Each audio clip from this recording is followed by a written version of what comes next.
Hi everyone. So it is our last chapter, chapter number 10, and the name is Sales Practice and Investor Protection Services. So it's last chapter in first series of 8. So here we just going to like kind of we are going to per topic to topic. So first we'll see for every topics, and then we'll go on chapter. So here understand the risk profile of the client. So in what happened in advisory, you have to once your client has given any kind of money like 1 lakh, 2 lakh, then you have to first analyze the risk that how much risk client can take, and then you have to invest. Risk disclosure document. There's a document, the documented things when you are saying that if you are invested 1 lakh, then all these things it should be documented. Written anti-money laundering procedures. See, in what happened in broking and finance and banking systems, KYC, due diligence, and AML, anti-money laundering. These things you have to very clear about that, because in finance and banking sector, there's a lot of violations is there. So a lot of restrictions by the SEBI if you are coming in broking, if you are going in banking by the RBI, that is FEMA Act, that is separate entity institution has a lot of barriers. So you have to know that you are not going to break any regulations, any rules. So last point is investor grievance redressal mechanism. That is, if you have any query, your broker is not able to solve your query, तो आप सीधे जाइए रेडरेशनल mechanism system पे. वहाँ पे क्या होगा, सेबी में अगर आप जाना चाहते हैं तो स्कोर एक प्लेटफॉर्म है, वहाँ पे जाइए. अगर आप बैंकिंग में हैं तो आरबीआई का अम्बुड्समैन है, उस पे आप जाएंगे. ठीक. So let's see we are going. So हम चैप्टर पे चलते हैं सीधे. ठीक है. बाय द वे अगर हम ये देखा जाए तो इसमें जो इसका वेटेज है, वेटेज इसका 5 नंबर्स का है. जो चैप्टर नंबर 10 का वेटेज है वो है 5 नंबर का. ठीक. सो हम इसको एक बार दिखा देते हैं आपको. 5 मार्क्स का इसलिए क्योंकि इसमें ड्यू डिलीजेंस और ये सारी चीज़ें, सेल्स प्रैक्टिस, उसके बाद एंटी मनी लॉन्ड्रिंग, ये चीज़ आपको मिलने वाली है. सो ये मैं आपको, ये 5 नंबर का है. उसके बाद इसको एक बार रिवाइज कर देते हैं कि आपको चैप्टर नंबर 1 बहुत ही इंपॉर्टेंट है, chapter number 3, chapter number 4 and chapter 5 and 6. ये चैप्टर्स इंपॉर्टेंट है, इनको आपको पढ़ के ही जाना है. 1 2 3 4 5 5 and 1 7 clearing, settlement and risk management. 7 इसमें से आपको 6 चैप्टर हैं जो आपको बहुत अच्छे से पता होना चाहिए. ये आपको प्रैक्टिकल में, इंटरव्यू में, सभी चीज़ों में आपको हेल्प करेंगे. ठीक. सो अभी हम चलते हैं सीधे चैप्टर पे. ठीक.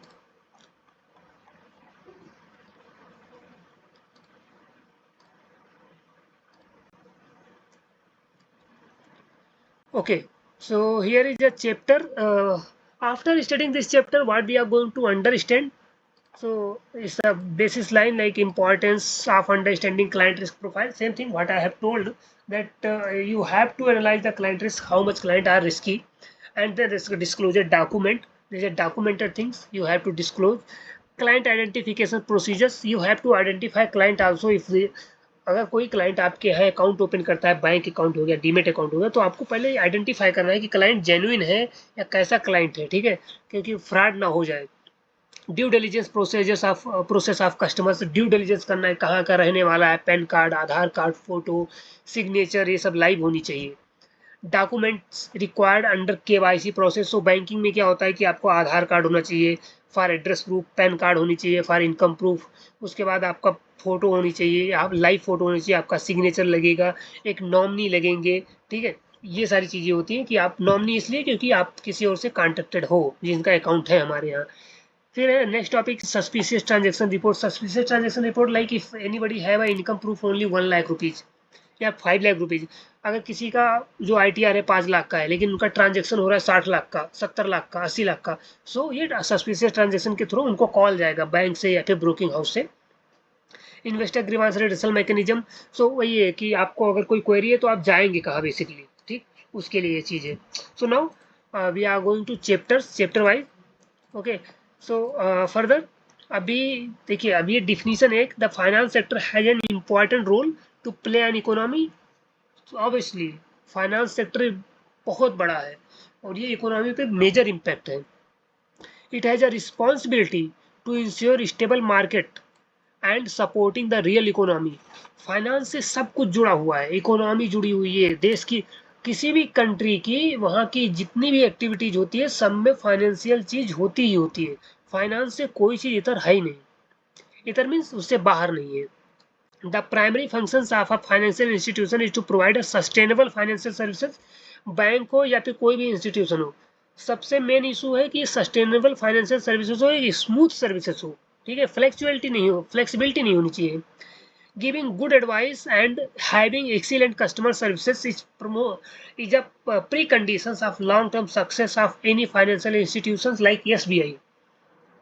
अगर आपका जो कस्टमर सर्विस है अच्छी है, अगर आपके प्रोडक्ट्स अच्छे हैं, अगर आप कस्टमर्स को बहुत क्वेरी नहीं रेज होती है, तो आपके कस्टमर्स लॉन्ग टर्म के लिए आपके पास रहेंगे, आपका इंस्टीट्यूशन जो है अच्छा खासा ग्रो करेगा। जैसे SBI हो गया, अगर बात करें तो ICICI बैंक है, HDFC है, these are in leading bank in India, these three banks.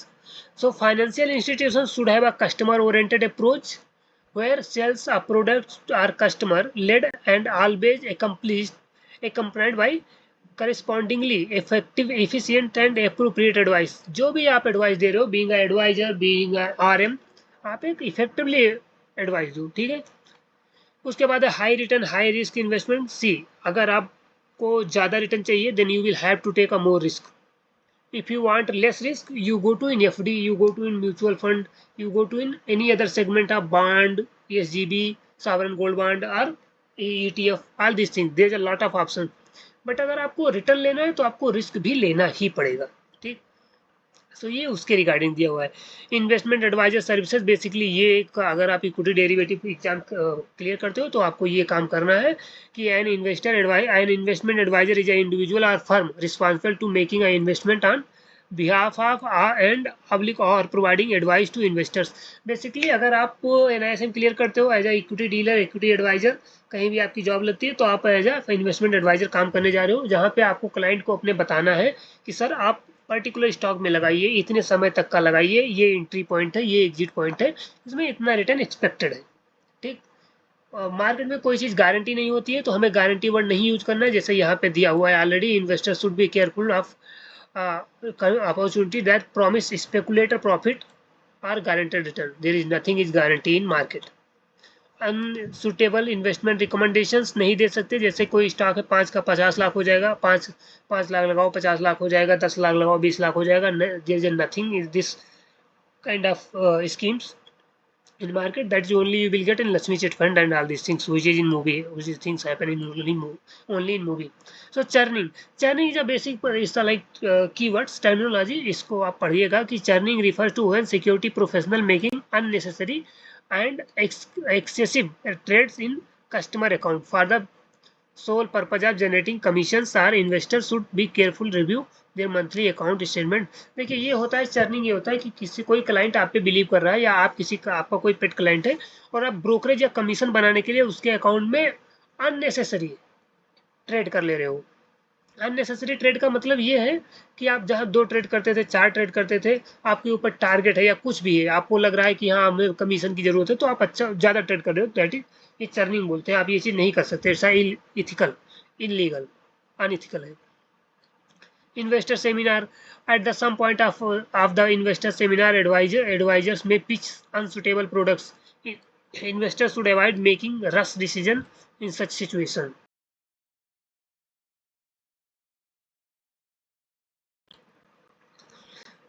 Such situation and should seek a objective third party advice before committing their funds. सो आप ऐसा नहीं करना है कि आप कोई भी प्रोडक्ट अपने क्लाइंट को बोल दो जो भी उनके लिए नहीं। अब जैसे कोई छोटा क्लाइंट है उसके लिए आप बोल दो कि PMS में आप 40 लाख डाल दो, ऐसा नहीं करना है, ठीक है। ये सेल्स आप पॉइंट व्यू है। So as sales become an integral part of financial services. See, sales is always the if you want to work in banking of finance, sales is a integral part of financial services. Proper advice to the customer is important. ये point याद रखना आपको। As a sales become an integral part of financial services, proper advice to the customer is important। तो sales आपको करना ही करना है, आपको सेल्स के बारे में नॉलेज होना ही चाहिए, ठीक है। कॉन्ट्रैक्ट विथ कस्टमर्स, आपको कस्टमर के साथ कैसे कैसे कॉन्ट्रैक्ट रखने हैं, ठीक। Sales agent should as soon as possible as on making contact identify themselves and accompany they represent their purpose. देखो आपको सारी चीज़ें बता के ही क्लाइंट से चलनी है, आपको कुछ अनइथिकल इलीगल नहीं करना है, ठीक। If you want to stay in finance and banking market, understanding risk profile of the client. So पहले तो रिस्क होता क्या है, in the context of investment risk refer not only the chance that a person may loss his capital but more importantly to the chance that the investor may not get the desired return on the investment vehicles. People invest in various investment products that generally comprise fixed income instrument and market oriented. Fixed income means like you will get a somewhat fixed return, and in market oriented that is stock market. In the case of farmer with a defined interest rate, there is a little risk of not being able to get the desired return. Credit or default risk exists. So, but in the case of the latter, an investor has an expected to certain amount of return, and the term risk in this context refer to probability of the investor not getting the desired expected return. सो ऐसा है ना कि जैसे आप understanding का risk profile, तो आपको ये बताना होता है कि कोई क्लाइंट अगर 10,000 लगा रहा है तो आप कितना रिटर्न उस पर आ जाएगा, एक एक्सपेक्टेशन होनी चाहिए, ना कि मोर देन दैट होनी चाहिए, ठीक। सो ये चैप्टर बेसिकली थ्योरेटिकल है, आप इसको पढ़ना 2-3 बार पढ़ना, नहीं समझ में आता है again discuss. So risk disclosure document क्या होता है, इसको एक बार पढ़ लो। Globally as well as in India, it is a well established on the basis of track record of performance that equities as a class of assets has outperformed other assets classes and delivered superior return over longer period of time. With these statistics available, why would not everyone at all time invest 100% in stocks? The answer is, of course, that while stocks have outperformed over the long term, there have been many instances in which stocks have underperformed in the short run. In fact, have had negative returns. It is difficult to exactly predict these periods of underperformance, and thus there is more risk in owning stocks if one has a short horizon than if one has a long investment horizon. Okay, सो आपको risk disclosure document में ये पता रहता है कि कितना percent कौन सा इक्विटी रिटर्न दिया हुआ है, उसके बेस पे हम थोड़ा सा हाईलाइट करते हैं, ठीक। ये बेसिकली पॉइंट है, बेसिकली एक पॉइंट है कि कैसे कैसे हम इसको आइडेंटिफाई करते हैं। तो इससे मार्केट रिस्क है, काउंटर पार्टी रिस्क है, लिक्विडिटी रिस्क है। मार्केट रिस्क, मार्केट के भी आप this risk of market that stock market price moving in the unfavourable direction and causing the loss of investment. Liquidity risk है कि market में कितनी लिक्विडिटी है। Risk rising out of the investors inability to liquidate और loss making positions, ठीक। Example आप पढ़ सकते हैं। काउंटर पार्टी है the risk arising out of the default of counterparty to the transactions is generally not applicable in client trading in exchange traded equities. Okay, derivative because the settlement of such transaction is guaranteed by the exchange clearing corporation. Okay, फिर है उसके बाद जाएंगे risk to client trading future contracts. Future contracts में क्या risk हो सकते हैं, ठीक। ये चीज़ आपको मिलना है, ये चीज़ आपको देखना है कि फ्यूचर में आपको कितना कितना को हो सकता है, ठीक। फिर उसके बाद नेक्स्ट टॉपिक है अपना risk to option buyer. Option buyer में कितने रिस्क होते हैं, कम रिस्क है ऑप्शन बायर में। ऑप्शन बायर मैंने पहले ही बताया है कि आपका जो प्रीमियम पे किए हो वही है। ऑप्शन बायर आ रहा wasting assets, see here option buyer आ रहा वेस्टिंग असेट्स, आप wasting assets. Option buyer must pay the premium when they buy an option if the price of the underlying stock or index does not change in the anticipated direction before the expiry date of the position. The option will become worthless on the expiry date. तो option अगर option expiry date तक आ चुका है तो उस दिन zero हो ही जाएगा। Option seller or writer face the risk of losing the substantial amount in case of price of the underlying stock or index move in the unfavourable direction. तो आप सेलर हो तो आपको लॉस ज़्यादा हो सकता है, ठीक। उसके बाद हम नेक्स्ट टॉपिक पे आते हैं कि देखो ये चीज़ एक फैक्ट है। ये जब भी आप कोई डीमेट अकाउंट अपना ओपन करते हो, जब आप डीमेट अकाउंट ओपन करने के बाद क्या होता है कि आपको एक डिस्क्लेमर मिलता है। जब भी आप अपना एप्लीकेशन ओपन करोगे तो सेबी की तरफ से एक रूल्स है कि सभी जितने भी ब्रोकर हाउस है सबको वो 5 पॉइंट का जो 5 पॉइंट बताने होते हैं कस्टमर को। सो 5 पॉइंट ये है कि 9 out of the 10 individual trader in equity future and option segment incurred net loss and on an average loss maker registered net trading loss close to 50,000. Over the above, the next trading losses incurred, loss maker expend an additional 28% of net trading losses and transaction cost. जब वो transaction करते हो तो वहाँ पे भी आपको transaction cast देना होता है, जैसे डिपॉजिटिव पार्टिसिपेंट कास्ट, तो उन सब लॉस को है। Loss making net trading profit incurred between 15 to 50% of such profit transaction cost. ये पॉइंट आपको याद रखना है जब भी आप अपना डीमेट अकाउंट ओपन करते हो अपना एप्लीकेशन, तो वहाँ पे ये दिखता है। ये है एंटी मनी लॉन्ड्रिंग के बारे में, बेसिकली ये सेबी के द्वारा दिया गया है, तो आप इसको पढ़ लीजिएगा। एंटी मनी लॉन्ड्रिंग प्रोसीजर्स क्या होता है, इसको आप पढ़िएगा। एंटी मनी लॉन्ड्रिंग में प्रोसीजर्स क्या क्या है, it's a important part, policy for acceptance of client, procedure for identifying the client, transaction monitoring and reporting, specially suspicious transaction reporting, STR that is called. So customer due diligence also, customer due diligence भी आपको करना है, क्योंकि आप sometimes क्या होता है, आपके पास जो क्लाइंट है अगर वो ज़्यादा पैसा आपके अकाउंट अपने अकाउंट में डाल दे रहा है तो आप उससे पूछोगे कितना पैसा आप डाल दे रहे हैं उसी। Policy of acceptance of client, ठीक है, ये एक इथिकल वे होता है कि आप अपने क्लाइंट के बारे में चीज़ें जानो, आप एक रिलेशन बना रहे हो, ठीक है। यहाँ पे आपको जो प्रोसीजर्स है, policy of acceptance of client, ये पूरा आप किस क्लाइंट को एक्सेप्ट करोगे, ये पूरा सेबी के द्वारा दिया गया है, ठीक। आप KYC क्लाइंट का बहुत स्ट्रांग होनी चाहिए, ये नहीं कि क्लाइंट कहीं दूसरे अभी दूसरी देश से आया हुआ यहाँ बसा हुआ है या फिर NRI है, तो ऐसे नहीं ओपन कर दिया जाएगा उसका अकाउंट। रिस्क बेस्ड अप्रोच होगा, आप अप्रोच जो भी अपनाओगे रिस्क के बेस पे, क्योंकि स्टॉक मार्केट में काम करने जा रहे हो। क्लाइंट आपकी special category CSC that is called, आप अगर कोई क्लाइंट नॉन रेसिडेंस क्लाइंट है, हाई नेटवर्थ क्लाइंट है, तो इन सब का आपको पहले से बहुत सारी चीज़ें ध्यान रखनी है, ट्रस्ट है, चैरिटी है, NGO है, ऑर्गेनाइजेशन के बेस्ड पे, ठीक। क्लाइंट आइडेंटिफिकेशन प्रोसीजर्स क्या है, वही KYC पहले बोला, ड्यू डिलीजेंस है, ठीक, ड्यू डिलीजेंस आपको करना है। अकाउंट ऑफ इंडिविजुअल्स है, आप इंडिविजुअल्स के अकाउंट अगर खोलोगे तो देखो यहाँ पे डॉक्यूमेंट दिए हैं, document to be maintained obtained from customers for customer identification procedure under KYC। So account of individuals क्या है, पैन कार्ड लोगे, पासपोर्ट है, वोटर ID है, ड्राइविंग लाइसेंस है, उसके बाद है job card, issues card by NREGA है। ये 5 चीज़ें होती हैं, 6 चीज़ें जो आपको लेनी होती है। उसके बाद भी आप ले सकते हैं, जैसे letter issued by unique identification authority of India, उसके बाद है letter from the recognise public authority और पब्लिक सर्वेंट, जैसे जो होता है कि आप किसी का ऑर्गेनाइजेशन में काम कर रहे हो, वहाँ का आपका ID कार्ड हो, ठीक। उसके बाद है करंट परमानेंट एड्रेस सपोर्ट के लिए आप क्या ले सकते हो, आधार कार्ड हो गया, पासपोर्ट हो गया, ड्राइविंग लाइसेंस है, वोटर ID है, बैंक अकाउंट स्टेटमेंट है, राशन कार्ड है, टेलीफोनिक बिल है, इलेक्ट्रिसिटी बिल है, letter from recognised public authority है। फिर account of company, name of the company रहेगा, principal of place of business रहेगा, मेलिंग एड्रेस रहेगा कंपनी का, टेलीफोनिक फैक्स नंबर रहेगा। डॉक्यूमेंट्स में ये चीज़ें लगेंगी, आपका certification of incorporation and memorandum and articles of association, resolution of board of director to open an account of and identification of those who have authority of the operate the account, power of attorney, CAC लोगे आप, account of partnership firm में legal name, address name, partnership, ये चीज़ें आपको documents में इसमें दी हुई है। KYC कैसे होगा, पूरा प्रोसीजर है, ठीक। यूनिक क्लाइंट ID मिलेगी अगर आपको क्लाइंट अकाउंट ओपन करता है तो, ठीक।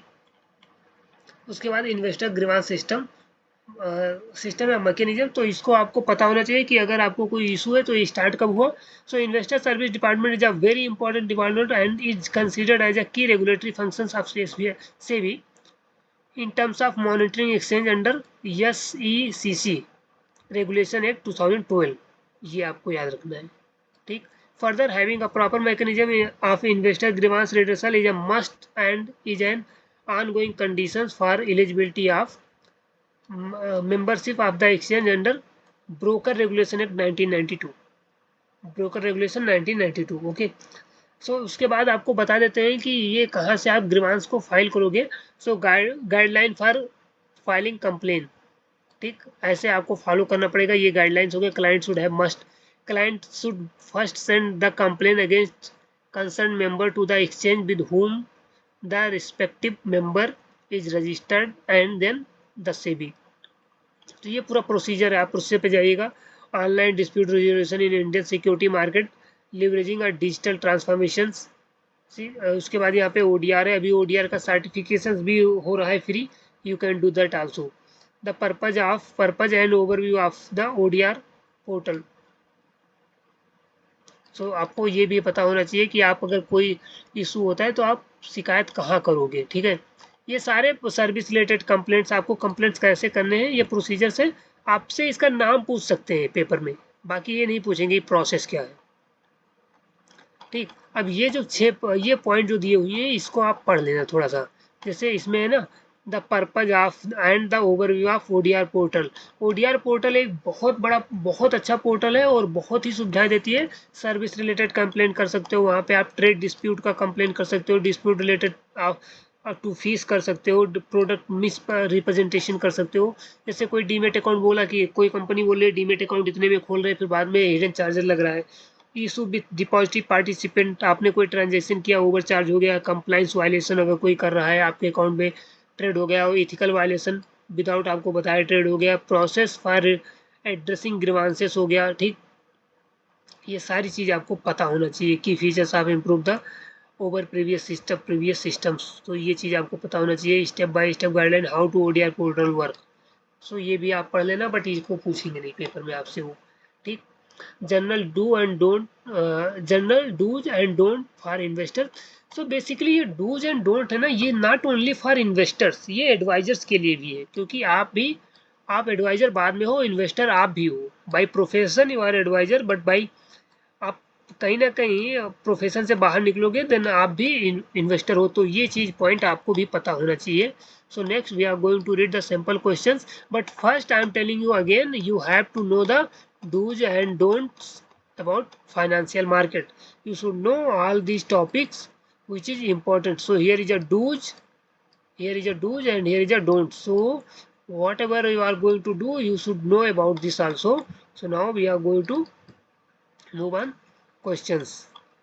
So here I think 5 questions is there. So when establishing a relationship with a new client, the trading member take reasonable step to assess the background, genuineness, beneficial identification, financial soundness of such person and his investment trading objectives. Absolutely, I have to know each and everything about my client. In the KYC process, politically exposed person are termed as a client of special category because the person has a politically exposed. So हमें इनको थोड़ा ज़्यादा इनकी KYC जो होगी वो ज़्यादा होगी, client of special categories. Okay, now is allocated on client onboarding such serves as an exclusive identifications of the client. So देखो यहाँ पे यूनिक क्लाइंट कोड होगा, आपके पास कोई भी क्लाइंट आता है, आपके फर्म में आता है, तो उसको आप एक आईडी देते हो, that is called UCC, unique client code. और बाई जो ब्रोकिंग सिस्टम्स है सबको एक यूसीसी मिलती है, हर ब्रोकिंग फर्म के पास एक यूसीसी होती है। सो वो आप हर क्लाइंट को देते हैं, जिससे क्लाइंट का एक पर्टिकुलर आइडेंटिटी हो जाती है, ठीक। Under anti money laundering and combating of financial terrorism regulation, suspicious transaction must be refer to financial intelligence unit. ये क्वेश्चन कई बार पूछा गया है, सो इसको आप पढ़िएगा, इसको याद भी कर लीजिएगा, इतना ही याद रख लीजिएगा कि अंडर AML एंड CFT कौन सा अगर कुछ होता है, कोई घटना घटती है तो कहाँ पे जाएगा, फाइनेंशियल इंटेलिजेंस यूनिट में जाएगा, ना कि सेबी में जाएगा, ना कि सेंट्रल विजिलेंस में जाएगा, और ना कि RBI के पास। RBI के पास तो वैसे भी नहीं जाएगा, AML का केस है जो, वो जाएगा फाइनेंशियल इंटेलिजेंस यूनिट जो भारत सरकार का है। ये स्कोर जो मैं आपको बार बार बोल रहा था, स्कोर आ गया, स्कोर मेन टॉपिक है ये, इसको मैं थोड़ा सा हाईलाइट भी कर देता हूँ। देखिए स्कोर जो है ना, स्कोर इसलिए मेन है कि इससे भी web based complaint reduction system, आप कोई भी आपको ब्रोकिंग सिस्टम से रिलेटेड कोई भी इशू है, आप स्कोर पे मेल डालेंगे, आपको विद इन 24 to 48 आवर आपको रिप्लाई मिल जाएगा। So thank you so much for watching this last video, last chapters. Now further we're going to make some question based videos. So आपको इतना मैं बोल सकता हूँ, you just must read the books workbook version December 24, and then if you have any query we'll connect on my mail ID. My mail ID available on my YouTube channel also. So and also if you like the video, subscribe, share with your friends, those who are doing in graduation, basically in BCom. And share if you are a relative also, those who are doing BCom, you once share, rather than if they want, will guide you how to just enter in broking and distribution industry. Yeah, thank you so much.